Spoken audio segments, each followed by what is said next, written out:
So, Heather, a particularly busy week this week. A couple of, several major stories. We're in the beginning of August. Next week is going to be the DNC conventions. And then the following week is the RNC convention. I don't know. I don't think that they're, I certainly am not as interested in them as I normally am. Part of that is because I can't go there, and when you go, that's when you get to sort of meet interesting people. But in terms of like a show for the American public, there's almost like the COVID is sort of the great equalizer, right? I mean, it's just a Zoom call essentially, and one after another. Although, the Democratic Party. And I hadn't even planned to talk about this, but the Democratic Party has announced their lineup for their speaking, and Michael Bloomberg and John Kasich have significantly more time to speak than anyone from the squad. AOC is the third, maybe the second largest fundraiser of any congressperson in the Democratic Congress. One would imagine there would be a little bit more, I don't know, begrudging respect for that at the convention. She's getting 60 seconds to speak, and Kasich and Bloomberg are speaking a little bit more. We can talk about that. It's clearly a strategy to play to the suburbs, the Republicans in the suburbs. That didn't work out so well last time. Maybe it'll work out better this time. That said, the big news, of course, on that front is that Joe Biden picked Kamala Harris to be his running mate. I guess we should start there and then work our way through the post office, which necessarily includes the coronavirus relief talks, which have broken down again this week. And I think the post office is certainly, if not the one of the big hangups there. We will talk about that. And of course, there were some primaries this week that are somewhat relevant, not huge. And then, of course, we're still dealing with a pandemic and the opening of schools in some places, and the soon to be opening of schools in others, and the soon not to be opening of others. But let's start with Kamala Harris. Give me your sense of A, the pick, and B, the reaction to the pick, which is really almost as important as the pick itself.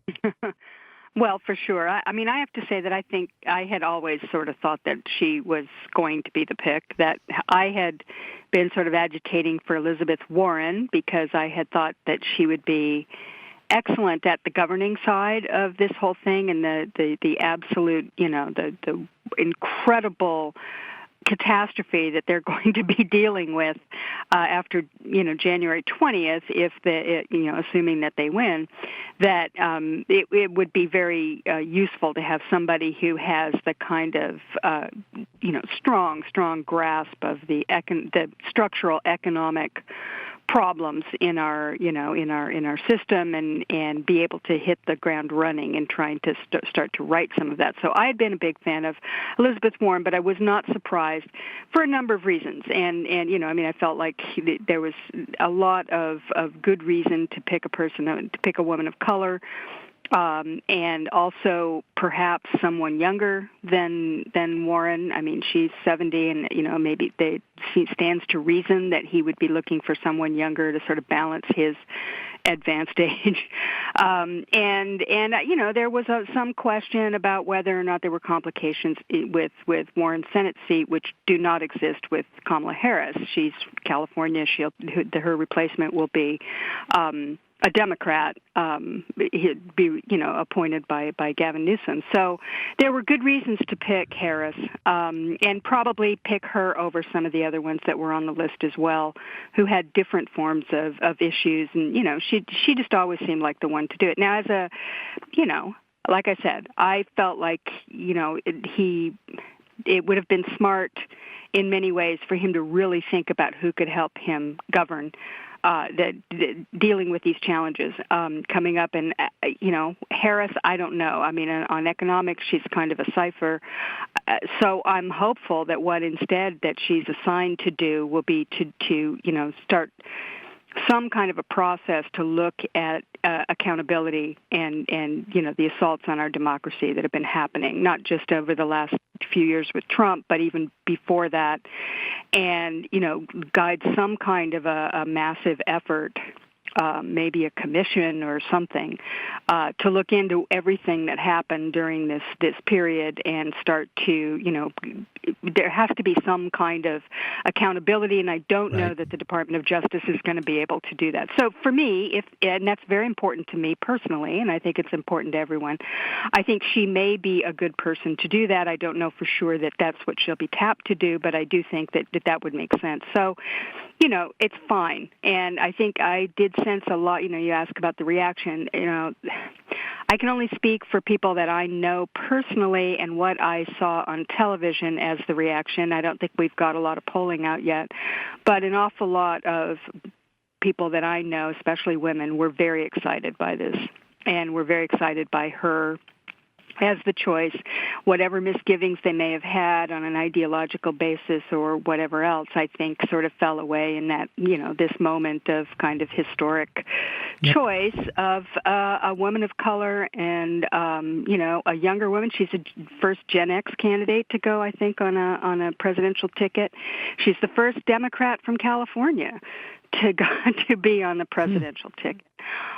We used to always, here in California, we gave the world Ronald Reagan and Richard Nixon. So, when Warren Harding, you can thank us later. So that's kind of a first. So, there's a lot to like about it. And I think, as you and I've talked about this a lot, on January 20th, once, or maybe actually November 4th, if Biden wins, the fight will be back, and we'll all, start working very hard to push the Democratic Party in the directions we want it to go in. But for now, I think she's fine. She's a mainstream candidate, and I think that will work in Biden's favor. He needed a little oomph, and I think she does give that to him. Yeah, and I'd say that point that you're making about January 20th, for our younger listeners, that it's not. It's the first time in my lifetime, there's only been a couple of Democratic presidents, in my adult lifetime, where I have felt that is the sentiment, that everybody is just waiting, like there's, people are going to take their break. If Biden and Harris win, people are going to take their break on November 3rd. And they're going to be back in on it within a couple of days. I mean, like that there's...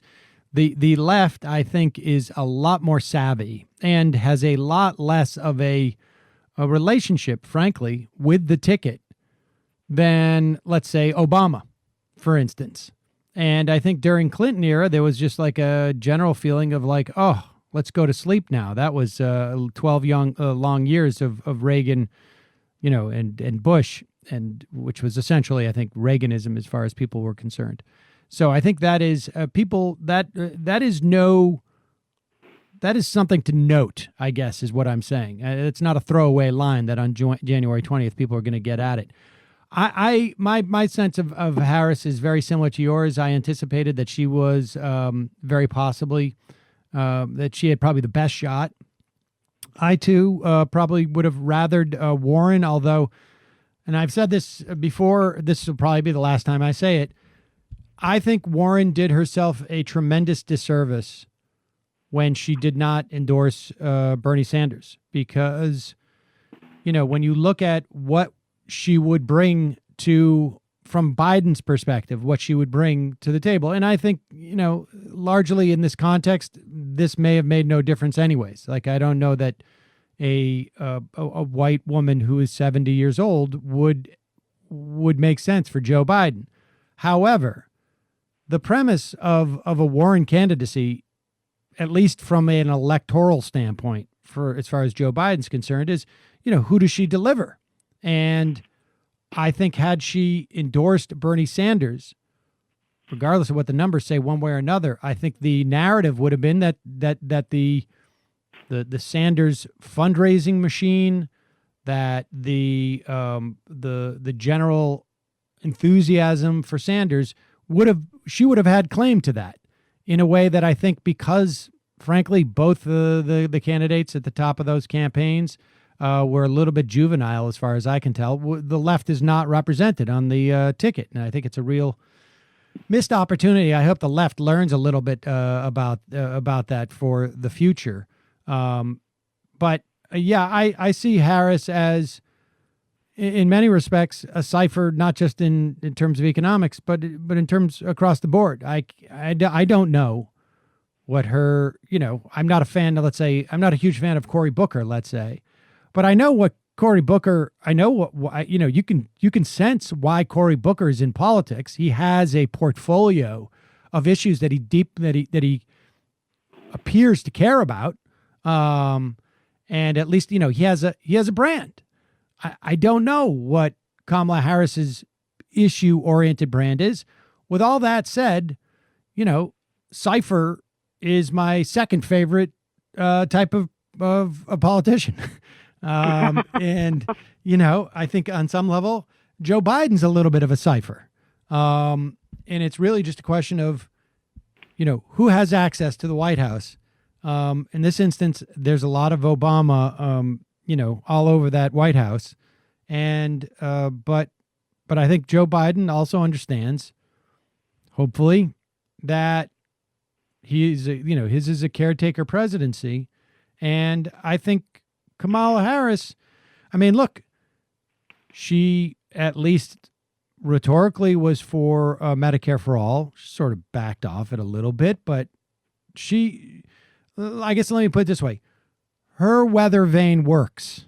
And that is, like I say, my second favorite type of politician. Particularly, particularly when the wind is blowing in the direction that I want it to blow. Mm-hmm. Well, that's exactly right. In fact, if you look at Joe Biden's career, and I can't remember where I read this, so I read a great piece, I should look it up, about how Joe Biden he's always kind of floated with wherever the mainstream of the party was, which, the mainstream of the party right now is definitely to the left of any time I can remember in my lifetime. There was a very strong liberal strain back in the 70s, but it wasn't dominant, and it was certainly, checked in many ways by the Southern Democrats of that time, who were extremely conservative, the Strom Thurmonds and Jesse Helms people. So, this is a new Democratic Party, and if Joe Biden maintains that thing that he has done throughout his career, and as you point out, Kamala Harris may be exactly the same sort of politician.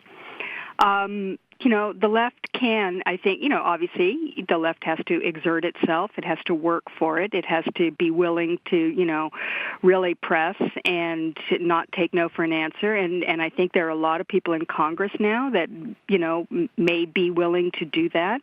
And they have to, I think that there's a chance, at least this time, much more so than any time, even with Obama, who I know everybody had a lot of hope for as being, a great, liberal voice. And I never thought that. I always thought that he actually had kind of a strong sort of center-left ideology. He actually believed that stuff, and it turned out that he kind of did. So, that was no surprise to me that it was much harder to push him. I think these two may be different breed of politicians in that way. And it's just like going back to what you said about the speakers at the DNC. I will be very surprised if AOC does not get a better speaking role. People are talking about this. This is definitely, there is a big push. And, it's just stupid because she's a great speaker. She is just one of the top stars of the party. Why anyone wouldn't want her to give a big speech is ridiculous. I hate to harp on this, and in some ways it's completely irrelevant, but it's more, it is because it's not going to increase or decrease her power, and I can understand the argument of she's a lightning rod, and our entire campaign is built on completely no attention whatsoever. Right. If they could, if they could stream this and go oh, we forgot to connect these two wires. Didn't everybody see it? Oh, nobody saw it. Well, it was great. Just trust us. And, we'll do it again in 4 years. If they could do that, they would do it. But with that said, there's also the flip side, which is you have someone she is a great speaker. She's incredibly dynamic. She is just a political phenom. I mean, I think her politics are significantly better than Obama, but in terms of her capacity to generate, electricity in the way that Obama could, I don't think that there is another politician who has that type of dynamic quality to them in the Democratic Party. I mean, maybe somebody will show up but everybody was waiting. Everybody was waiting in 2004. I remember this, and I'm sure you do too. Everybody was waiting for Obama's speech. I mean, everybody, the arena was packed. And if there was, if we were in, Milwaukee this week or whenever it was supposed to be, I can assure you that it would be the one thing that would be guaranteed wall to wall would be when AOC speaks. And Donald Trump understands this. If you got something, if you got lightning in a bottle, you use it. You don't bury it 6 feet underground. So maybe they will smarten up. But only thing that concerns me is just that, they're not showing competence. Right? I mean, it is the same issue I had, frankly, with Warren not endorsing Sanders. It was not, look, she owed him nothing, and he owed her nothing. They owed each other nothing. And they are both running for president, and they both can follow. But just strategically, it showed a lack of understanding of where some of her power came from.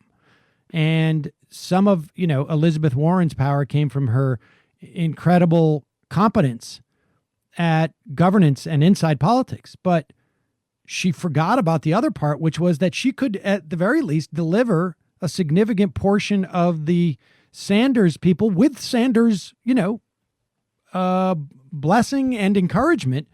But she did not see the value in that. And to me, that's what AOC could do. I mean, that's right. If they give her a prime speaking role and she endorses Joe Biden and Kamala Harris, and she will. I mean, look, she's a very skilled, just natural talent, and she's not going to get up in front of the country and, say something crazy or anything. I mean, she'll give a great speech, and she will be the voice, the leader of that faction of the party, and get up and say, look, let's get behind Biden and Harris.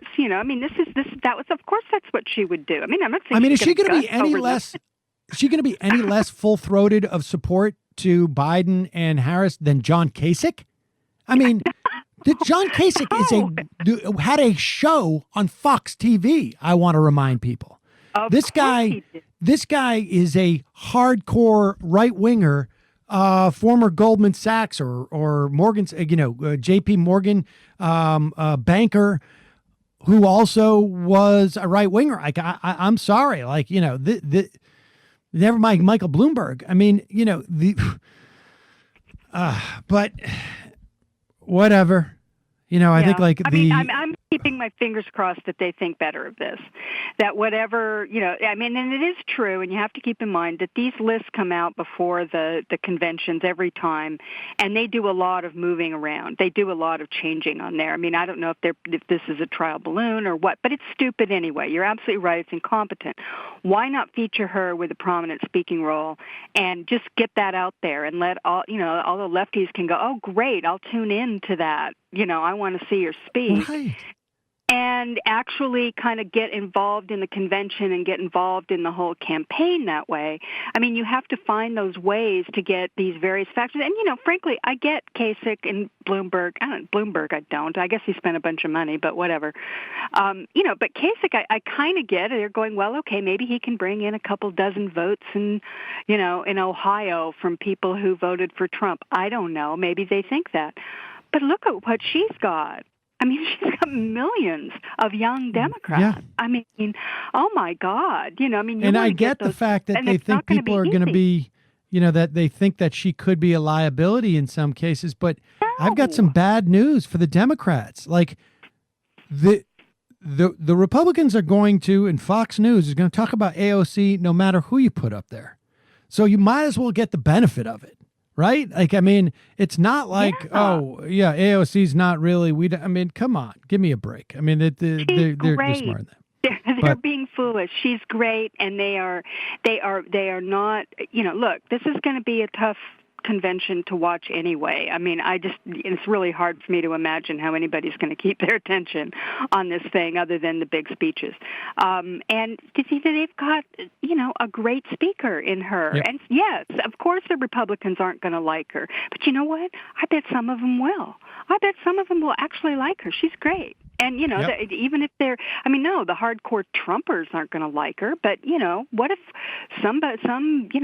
one of the suburban housewives that Trump's talking about all the time, sees this young woman, very articulate, very forceful, passionate, and, incredibly appealing? I mean, you never know. She's great. And so it's stupid. Agree. I agree with you. Yeah, anyway. But anyways, that we were talking about Harris, but I think that's sort of the nature of the pick with Harris, right? It's like, right.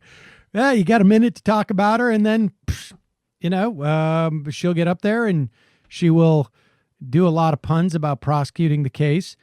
I think she is a liability. I think, look, I can understand why, activists who are engaged in police reform and whatnot are upset. She doesn't have a good record in that respect.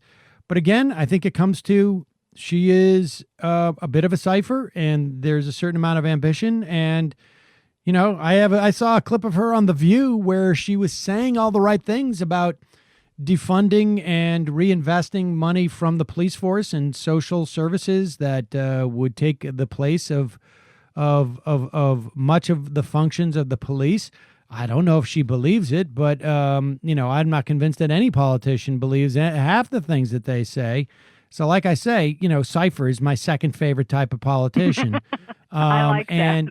And I think electorally, I don't see how she can be a liability unless, maybe Kanye West goes to Milwaukee and talks about, Kampala or whatever Kampala. I don't think it's going to hurt the Democrats, and it could very well help. And so the pick is what it is.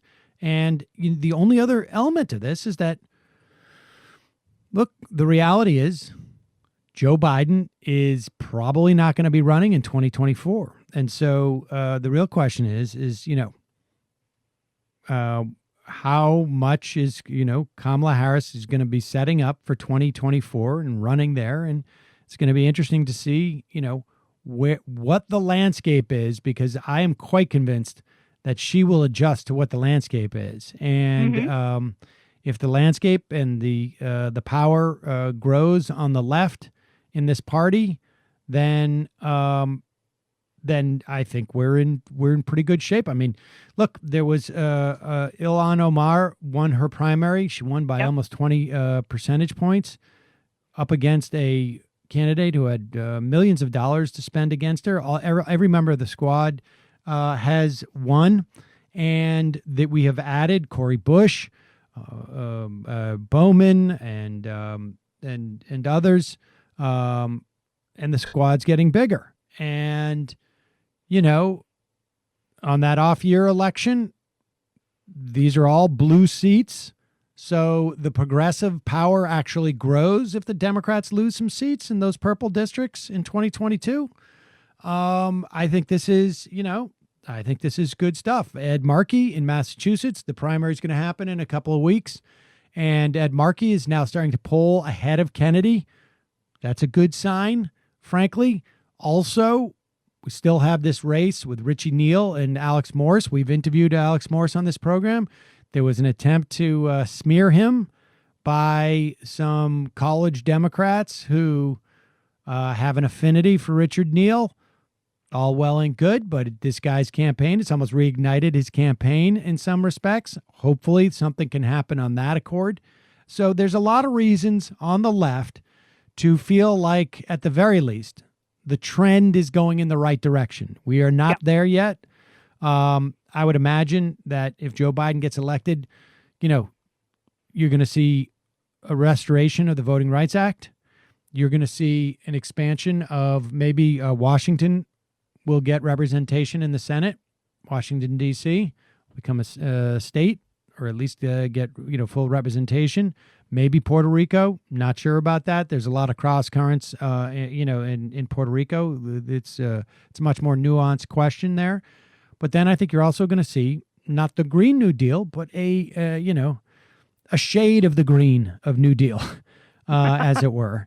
And then, I don't think we're going to see any activity on healthcare in any type of significant way, but it's going to be very, very interesting. And there's going to be plenty of room for the left to flex its muscles and to win a couple of victories.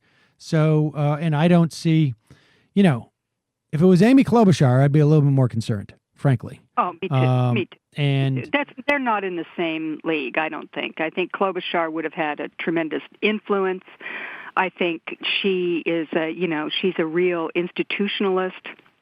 I think that, it's like you say, Cypher is my second favorite kind of politician and I think that Harris is, she's a person, you look at her career, it really mirrors in a lot of ways the same, as Joe Biden, going with the flow of the time. And, right. So now it's up to the left, as you say, whatever the landscape is. Well, the left needs to be the one, creating that new landscape. And that requires all kinds of activity, activism, grassroots work, working with the new left representation in the Congress, pushing that way electorally to do that. It's going to be a lot of work. But I agree with you.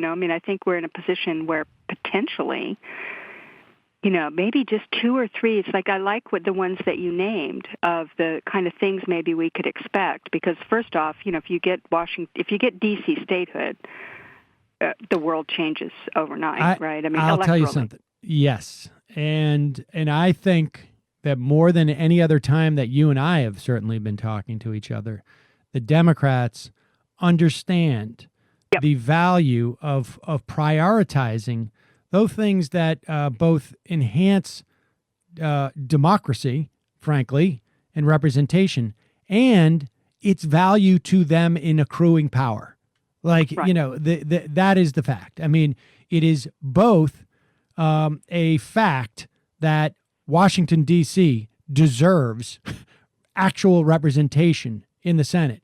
It's also a fact that the Senate is an incredibly undemocratic institution where you have 40 some odd percent of the country essentially controlling, 55% of the Senate. And that is incredibly undemocratic, and it implicates democratic small d and large d power. Mm-hmm. I think also same with the Voting Rights Act. That is going to be early on. They're going to pass that amendment, or I should say, the fix on Section 5 of the Voting Rights Act, named after John Lewis, and then also there's every reason to believe that we're still going to be in the midst of a pandemic and a growing economic crisis. And let's turn our eyes to that, because this week, the beginning of the week, maybe actually now it's been almost a week and a half, we have seen around the country, and certainly the federal eviction moratorium ran out. The expanded unemployment benefits ran out, and we're seeing, the beginnings of millions of people being evicted from their homes, and we are seeing the beginnings of people basically not being able to pay for things after they had, and I think we're going to see. I'm not sure when this is going to happen, but there's going to be a real problem in our economy. And there has been what appears to be a total breakdown in talks in Washington. Now, let me just start with this. I have to get this off my chest. I know that we've probably said this in the past. We certainly said it contemporaneously. Nancy Pelosi seems to be operating with very, very little strategy in terms of leverage.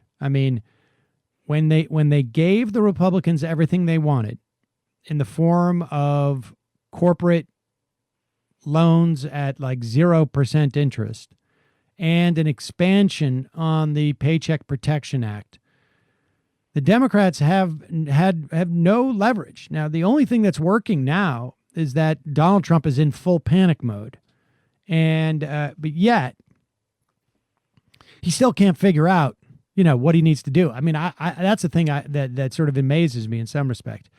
But we don't have leverage that we need to not only get. I mean, Donald Trump wants to give the unemployment expansion. He wants to give expanded unemployment. Of course, the Republicans do. They want to do this.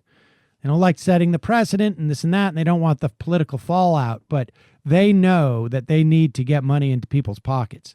What they don't want to do is they don't want to fund states and municipalities, because that's like, by defunding states and municipalities, it's like the Bruce Lee kidney punch. Right? You punch them and they don't die for 3 weeks. And that's what's happening with the cities and the municipalities. By defunding those and not providing benefits to those entities, what you're doing is you're pushing the, you will not see the real ramifications of that for a couple of months in terms, and that gets them past the election anyways. And then, of course, the other thing that is the big hang-up is the post office.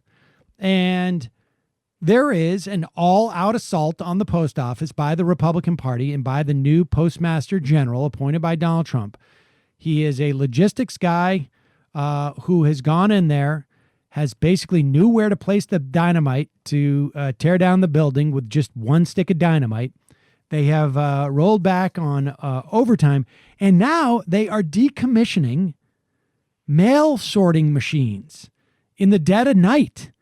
And, part of this is they want to privatize the post office by making the service so horrible that people just basically walk away from it. But the other part of this that's coming quite clear is that they want to sabotage the idea of vote by mail. This is full on banana republic time. It's amazing to me. It is amazing. Well, Trump said it outright this week. He was on, I think, with Maria Bartiromo on Fox Business, and he just said outright that, he doesn't want to give money. He said how much they were asking for. I think it's $25 billion that the board of the post office asked for, that they needed to get through the next few months. And he said, we're not going to give that to them because, and he's right there blatantly, because they need that for their universal vote by mail. And we're not going to give them the money to do that. So they're not hiding it. They're not, at first they were saying, he was trying to say, the post office doesn't make money. So I've got this guy in there who's going to make it more efficient. Well, he's dropped all that. Now he's just saying it out loud that he's doing this because he doesn't want universal vote by mail to work. So he's sabotaging the post office.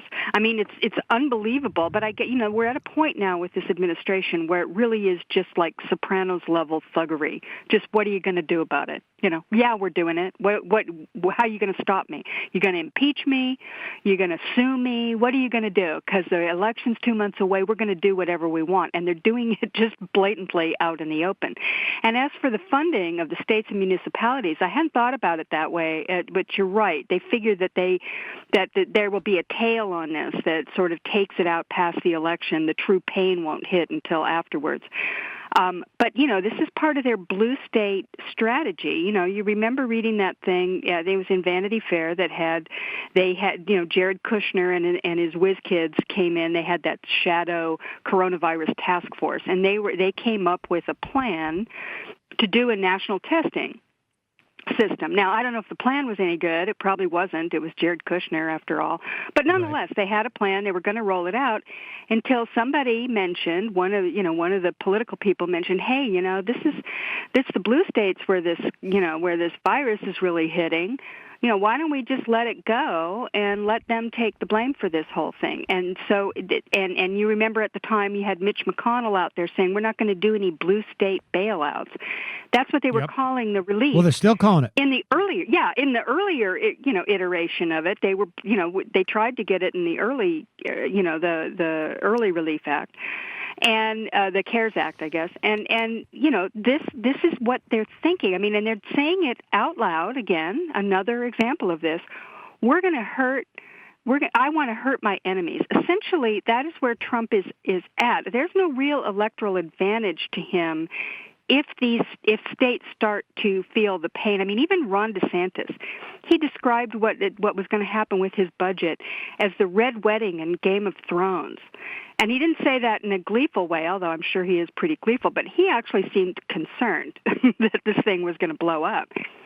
All those red states, Texas, other ones that have just been hit hard in this last round, the summer surge of the coronavirus, their states are in deep, deep trouble. And so Trump now is in a position where it just seems like, I don't care if I hurt my own voters. I don't care if I hurt my own states. As long as I hurt the blue states, my enemies, as long as I hurt Cuomo and Newsom and the rest, the people he hates, Lori Lightfoot in Chicago or whoever he's decided he must get his revenge upon. That is where we're at with this, and it's absolutely astonishing. These are the cops and the firefighters and all the public employees, and of course teachers, who we know they hate more than anybody. All those people are going to get laid off if this happens. And it'll just be a massive hit to the economy if all of those people suddenly get laid off. And Trump. I mean, I don't know. I don't think he ever thinks anything through, and I keep getting the sense that Steve Mnuchin may sort of know what a bad idea this is, but who else is in those talks is Mark Meadows, and Mark Meadows is a very strange person. He is a and I should just say, let me just interrupt you for one moment. You wrote about this week, and I would encourage everybody to go and check out Digby's piece at Salon on this, because I think it's been really overlooked. He is, Mitch McConnell's one thing, but now, the problem is inside the house, as it were. Exactly. And I think Mitch McConnell's washed his hands of the negotiations. It's pretty clear that he's just said, hey, you guys, do whatever you need to do. He has no control over it. This is now between the White House and the Democrats. And Mark Meadows, Mnuchin may sort of have an idea that, gee, maybe we shouldn't really crash the economy, really destroy the country. Maybe we should try and not do that. Meadows is hardcore. He's as hardcore as it gets. And if you look back, his history is very interesting. He had nothing. I mean, he was not even very little involved in politics. He was like a county a Republican county representative. He had he had no success in business. He had a bunch of small businesses that failed. He isn't a college graduate. He had done nothing in life, and suddenly the Tea Party sort of recruited him, and they created him and turned him into this, basically what's an automaton that went into the House, and he was one of the main people responsible for those horrific budget talks that started happening in, it's 2012 when he was first there. The 2013 budget deal was an absolute nightmare, all the way along as a founding member of the Freedom Caucus. Donald Trump came along, and he just followed the crowd on that. To talk about a cipher of a politician. I mean, he is basically, he just follows whatever that hardcore group of Republicans is doing. He became a Donald Trump guy.